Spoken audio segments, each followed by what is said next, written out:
அப்படின்னு சொல்றதுதான். குழந்தை தொழிலாளர்கள்னா யாரு? எந்த வயசுக்கு உட்பட்ட குழந்தைகள்லாம் சரி, இதெல்லாம் எதனால யார் மூலமா ஏற்படும்? எல்லாருடைய ஒத்துழைப்பின் மூலமா தான் ஏற்பட முடியும். ரைட்டா? பெற்றோர்கள் வந்து இதுக்கு ஒத்துழைக்கணும். சரி, நீ போய் படி, நம்ம பாத்துக்கலாம் அப்படிங்கிறது. நீங்களும் என்ன பண்ணணும்? படிக்கிறதுல உங்களோட ஈடுபாட்டை காமிக்கணும். படிக்கிறதுல ஆர்வத்தை அதிகமா வளர்த்துக்கணும். புரியுதா? அப்பதான் நம்ம இந்த மாதிரி பிரச்சனையில இருந்து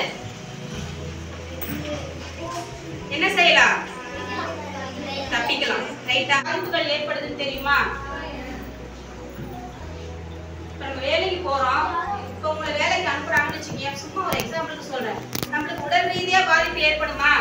எனக்கு நம்ம வந்து கல்லு மூட்டை இதெல்லாம் சுமக்க முடியுமா? மண்ணு மூட்டை எல்லாம் சுமந்து நீ ஒரு இடத்துல வீடு கட்டுற இடத்துலாம் போறாங்கன்னு சொன்னீங்கல்ல. அப்ப தினைக்கு இந்த வேலை செஞ்சா நம்மளுக்கு எப்படி இருக்கும்? உடம்பு ரொம்ப பாதிக்கும். உடம்பு பாதிச்சாலே நம்மளுக்கு அடுத்தது என்ன ஆகும்? Very good. நம்ம மனசளவுல நம்ம பாதிக்கப்படுவோம். இதனால நம்மளுக்கு என்னென்ன நோய்கள் ஏற்படுதுன்னு தெரியுமா?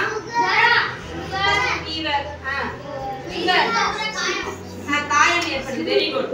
அப்புறம் ஆஸ்துமா, காச நோய், அதாவது சளி ட்ரபிள் வருது, மூச்சு விடுறதுல சிரமப்படுறது, இந்த தொந்தரவுலாம் ஏற்படும். ஏன்னா நம்ம டஸ்ட்ல எல்லாம் வேலை செய்யறோம்ல.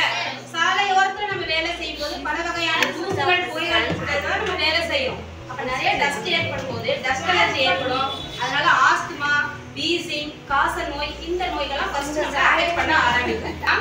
கல்வி அறிவு கிடைச்சிருக்குமா? இல்ல. சின்ன வயசுல அவங்க வேலைக்கு போறதுனால அவங்களுக்கு எது தடையாகுது? எது தடைப்படுது? கல்வி. Very good.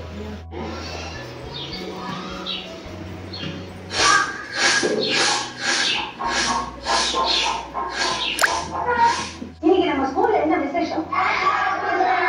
Very good. அது விஷயமா தான் நான் வந்திருக்கேன். உங்க கிளாஸ்ல என்ன? நம்ம ஸ்கூல்லயே ஒரு ஸ்டூடெண்ட் முதல் தடவையா எல்லா பாடங்களையும் 100க்கு 100 வாங்கிட்டார். அதை பாராட்டுறதுக்கு தான் நான் இங்க வந்திருக்கேன். படிப்பொண்ணுதான் உங்களை வாழ்க்கையில முன்னேறுது. குறிப்பா பொம்பளை பிள்ளைங்க, நீங்க நல்லா படிக்கணும். கல்வி இல்லாதனால்தான் இந்த நாட்டுல பொம்பளைங்க ரொம்ப பின்தங்கி போனாங்க. அதனாலதான் மறுபடியும் சொல்றேன், பொம்பளை பிள்ளைங்க நீங்க நல்லா படிக்கணும். மாநில பரீட்சைகள் எல்லாம் பொம்பளை பிள்ளைங்க தான் அமோகமா ஜெயிச்சுட்டு இருக்காங்கிறது